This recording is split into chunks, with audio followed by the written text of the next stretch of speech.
You say, okay, well, research, it really benefits the faculty member, right? Or benefits, you know, that's who it's really benefits. It doesn't really benefit the student. No, that's not true. How does research benefit a student? Who else can answer that? Yes? By bringing like higher caliber faculty that might be coming here for research, but then they'll have to teach and go through the education. Absolutely. Other ways? More funding. More funding, right? You have a really good research program, it's bringing in more revenue, you can hire more faculty, you can do more things, you can get better technology in that classroom that benefits the student's learning experience. Okay. You have really successful research initiative, you can bring in the grant funding. You also can recruit outstanding faculty. So now, as a student, we want to recruit the best students, right? I mean, students, that's one of the predictors of student success is, you know, if you're able to, you know, recruit, you know, better students that are more qualified to be able to be successful. There's a balance of that.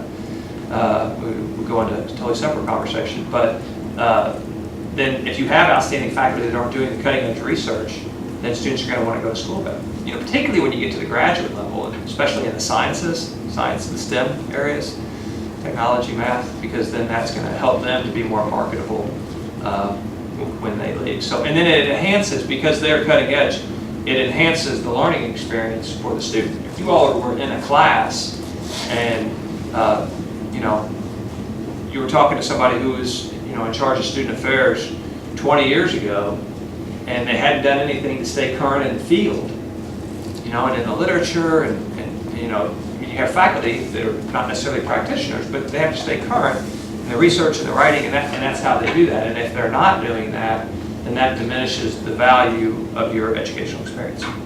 So, but even something like that, but the foundation, if it's investing in something like that, okay, if they're investing, how are they investing? Then that does come back to benefit students. So even research does, but then more directly, where is this money going and how is it being utilized? And I mean, we want the foundation to earn and get as much money as possible. You know, it's the university in the state, Kentucky. I could bring the slides in and just show you. It's really just this continual decline, where the state has said that higher education is an individual good, and it's a private good. It's not a public good. You know, it used to be that there's this public good because, you know, it helps to have a more educated citizenry, so we're going to fund higher education at this higher level, and then that comes back in benefit to the state or to the city, the municipality, because those people that get a college degree, they earn more money, they're going to advance, you know, the industries, are going to do better for themselves. That'll create a larger tax base, so we'll have more resources. And you can see this over and over. I mean, if you study funding of higher education and you know, public policy around education, and look at, you know, states that have funded higher education and have a higher level of educated citizens in their population, there's a direct correlation, you know, with how well that state does. So, I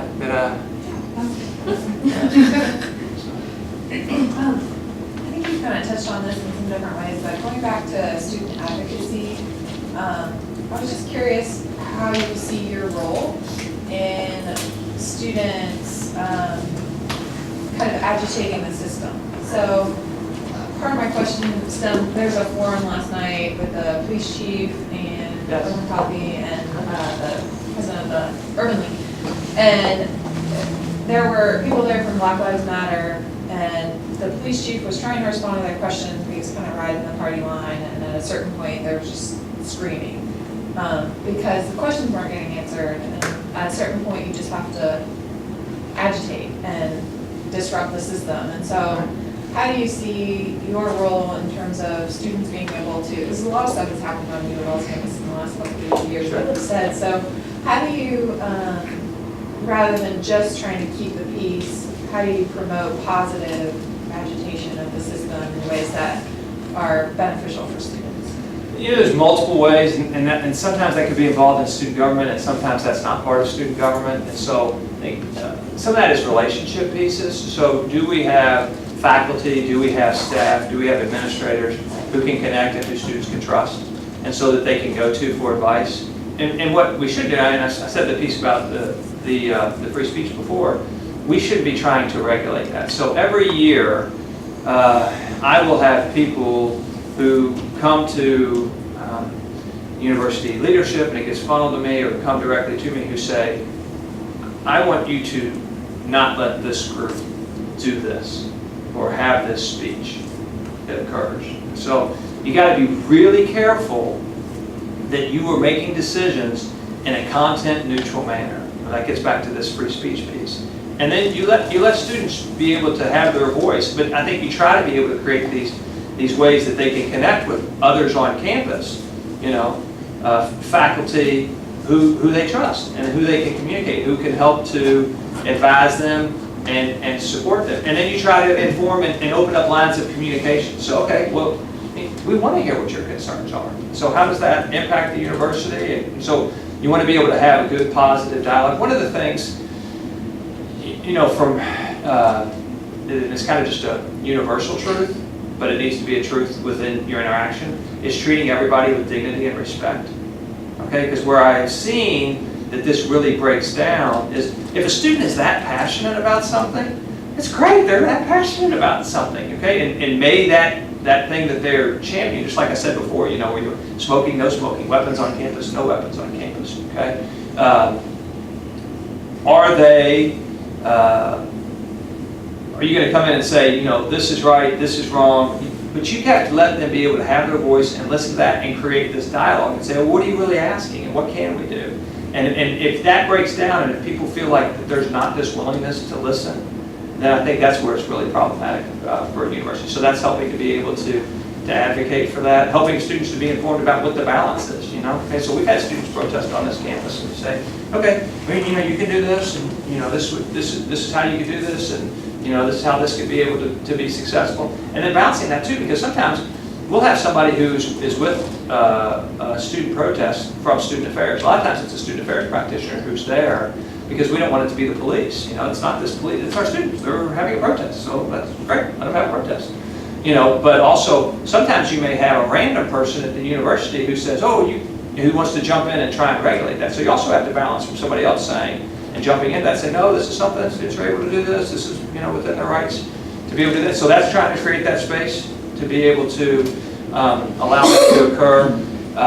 And I have to, and the university has to be very aware of not trying to make decisions to inhibit free speech. So I'll tell you what's a really, obviously race, and the example you gave yesterday's race, we've had racial concerns on U of L's campus. We had a situation that occurred last year with the president and the Halloween party. How many of you all were students here last year? So, okay, so you all heard about that. And we had student protests around that. So, you've got to be able to allow that to be able to occur. The one that has been really contentious on campus that most people probably wouldn't know about has been Israel and Palestine, and people that are pro-Israel and people that are pro-Palestine. So every year I get somebody who's on both sides saying, no, you can't let this speaker come on campus, you can't let this speaker come on campus, for different reasons, because of that different voice. And so, we have to be able to allow things to occur in a content neutral standpoint. I think we do, we have a lot of really good faculty and staff who come alongside students and help to be able to be supportive and advocates of them. So every big major protest and things that have happened on campus, usually there has been a faculty or a staff member who the students are communicating with and working with and who they feel comfortable with and trust. And so that's important, being able to know that and helping that person to be able to also communicate with others on campus as well. So. Something, I think Dr. Giddens, we were talking about last Thursday about protests in the 60s and 70s on campus. Do you have any historical knowledge of that? What happened here at U of L? I know it's a little tangential. Not as directly as much as U of L. I know that the former dean of the College of Arts and Sciences who passed away, Blaine Hudson, he was a student here at the University of Louisville, and he was involved, and you can probably Google, he was a historian. You can probably Google Dr. Hudson's name and some of the pieces about that history, because he did a lot of protesting And it was interesting because he did a protest and he did a sit-in, and I may not be remembering this exactly right, on, I think, like the dean of the College of Arts and Sciences, and then fast forward 35 years later, he was the dean. So there were stories and things written about that. I know more from a national standpoint, because really prior to the 60s, you didn't have student rights on campus. So it was much more of the, the university could just say, okay, thanks for participating, you can just leave. You're out of here. And you didn't have the same due process rights, you didn't have the free speech rights. And so from a legal perspective, that shifted in the 60s. And then what happened, it's interesting, we see this a lot in higher education. You'll have this pendulum. So one thing will occur, and then there's a reaction to that, and then it swings over here. And then sometimes what happens is it's got to kind of swing back, because it goes too far. So what happened is after the 60s, and after there were case after case after case, universities shouldn't be regulating this type of behavior, and the students need to be able to have their freedom, to be able to do what they want. Well, what happened is in the 70s and in the 80s, students could do whatever they want. And there were wild parties and drinking and people getting killed, from wild parties and drinking. And the university would just say, well, they're an adult.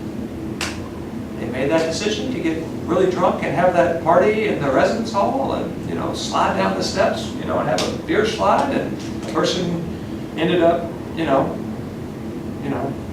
breaking their neck and dying, but that's not the university's responsibility because they're an adult. They have their freedoms. We're not going to regulate behavior. So you saw this bystander error come up in the law where universities the courts would say, right, yeah, you have your own rights. And so there were cases. I mean, the legal system impacts a lot of things, as does the government policies.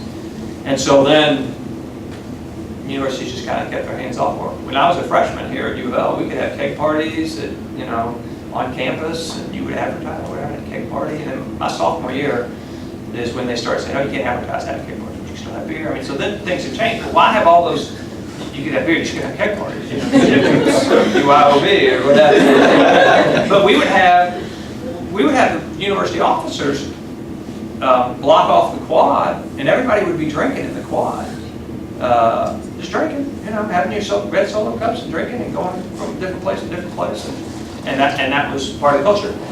Universities started losing lawsuits and say, no, you do have some responsibility. There is some degree of foreseeable harm in this activity, and you need to have some level of regulation of that. And so now it's more of that. It's gone from more in loco parentis, where the university really focused. It was kind of like a parent. You could just kind of, which this isn't exactly right, but it's in absence of the parent, you're kind of there, and you can do a wide range of things within that.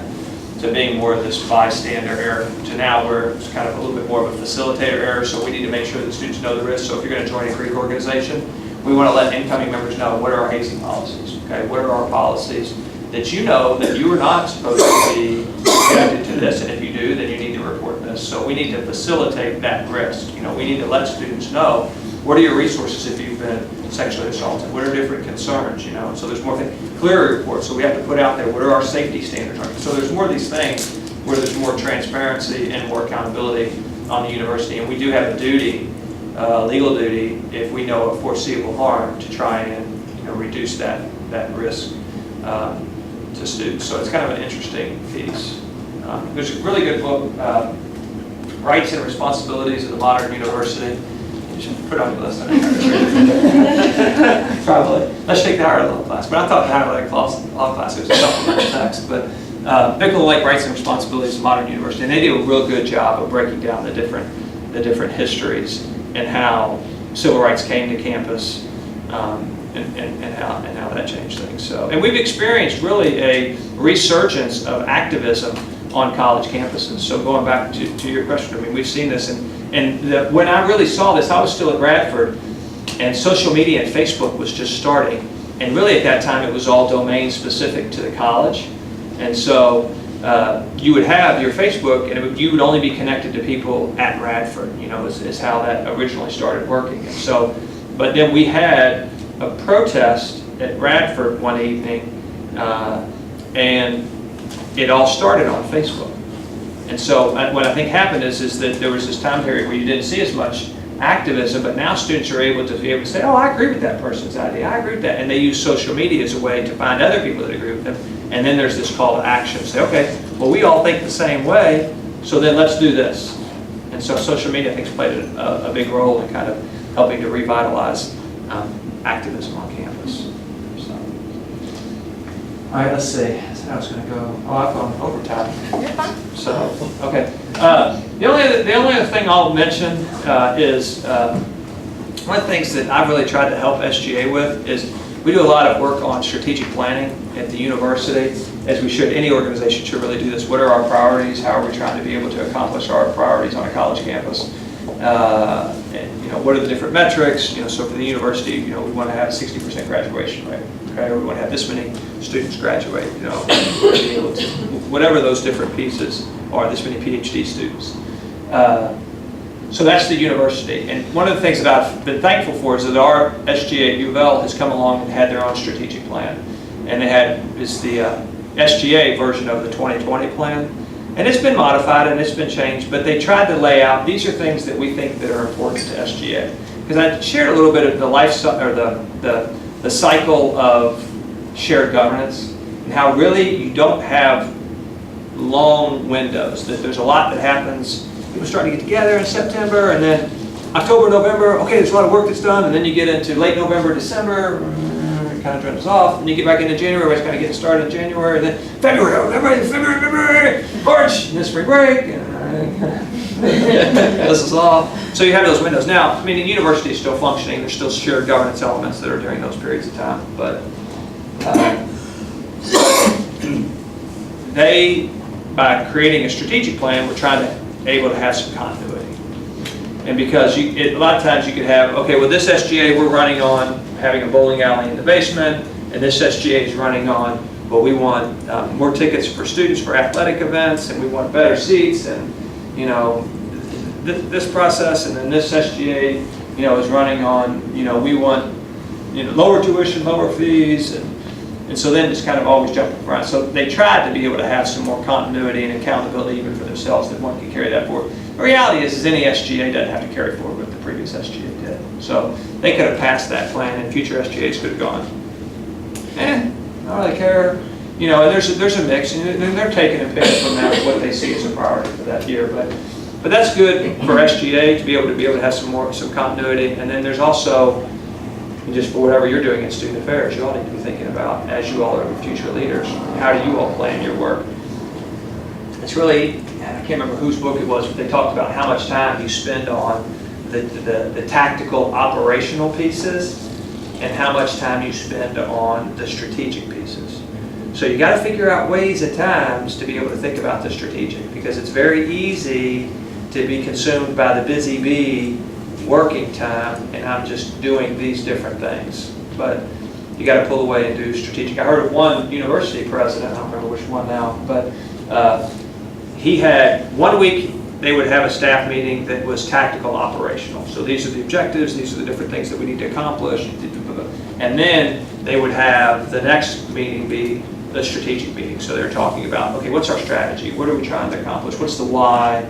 And what else is going on, and trying to look at those different pieces that might impact that campus community. So so that's something for SGAs. They can be, not just jump from one to the other, they can be more future oriented and trying to have a plan that they can follow through with. So it may or may not work, but it's a good exercise for them to be able to, and I don't dismiss that like it's not important, it may or may not work, because you could have a group that comes in the next year and say, we don't want to do that. And so but it's a good thing for them to be able to think and plan, because sometimes you can't get something accomplished in 1 year. It was multiple SGAs that advocated for the diploma fee. It was multiple SGAs who worked towards the student recreation center. Okay, there's actually one SGA that saw through the sign language interpreter program. That all happened within 1 year. So there's different things that can be accomplished. But if SGAs want to be able to maintain some continuity and get things actually accomplished for the betterment of the student, having a plan can help with that. So, other questions? All right, I'll stop there then. Thank you all. Thank you so much.